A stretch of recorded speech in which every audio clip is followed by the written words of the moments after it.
Sometimes the differences are not discrepancies in detail. Sometimes they're differences in emphases that really matter. I'll give you one example. Mark has a very powerful portrayal of Jesus going to his death. Jesus has been betrayed by one of his followers. He's turned over to Pontius Pilate, and during his trial, Jesus doesn't say anything to Pontius Pilate except Pilate says, "Are you the king of the Jews?" And Jesus says, "Su leges," you say so. That's all he says. He's taken out to be crucified. He doesn't say anything. He goes to the place of crucifixion. He's silent the entire way. They nail him to the cross, and he's silent. You get the idea of Jesus being in shock at what's happening to him. While he's on the cross, everybody mocks him. The Roman soldiers mock him. The people passing by mock him. Both other people being crucified mock him in Mark's gospel. At the end, Jesus, who has been betrayed and denied and deserted and handed over and condemned and mocked, Jesus on the cross finally cries out, "Eloi, Eloi, lama sabachthani." My God, why have you forsaken me?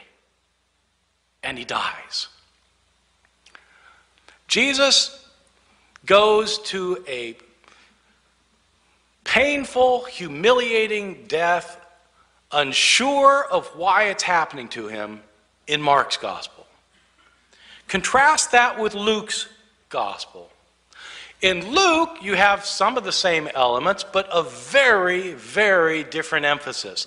In Luke's gospel, when Jesus is going to be crucified, he's not silent.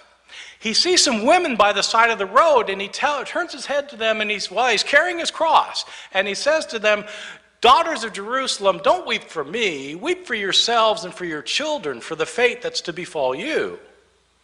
Here, Jesus isn't in shock and not wondering why this is happening. He's concerned about these people more than himself. While being nailed to the cross in Luke's gospel, Jesus prays, "Father, forgive them, for they don't know what they're doing." That's not in Mark, that's in Luke. While Jesus is hanging on the cross, it's not that both robbers mock him.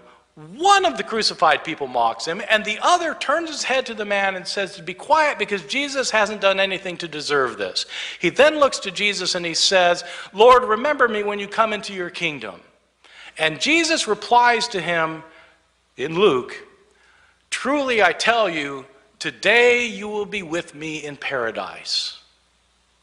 This is not somebody who's wondering why this is happening to him. He knows what's happening to him, he knows why it's happening to him, and he knows what's going to happen to him after it happens to him. He's going to wake up in paradise, and this guy's going to be with him.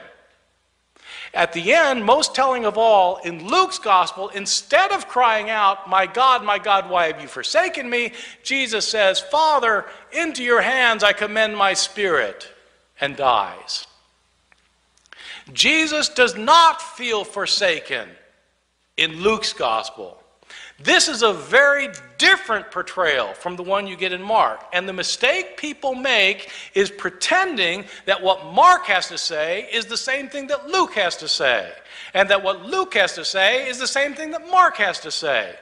These are two different gospels with two different points of view. And if you smash them together into one kind of mega gospel, you have ruined the emphasis of each one.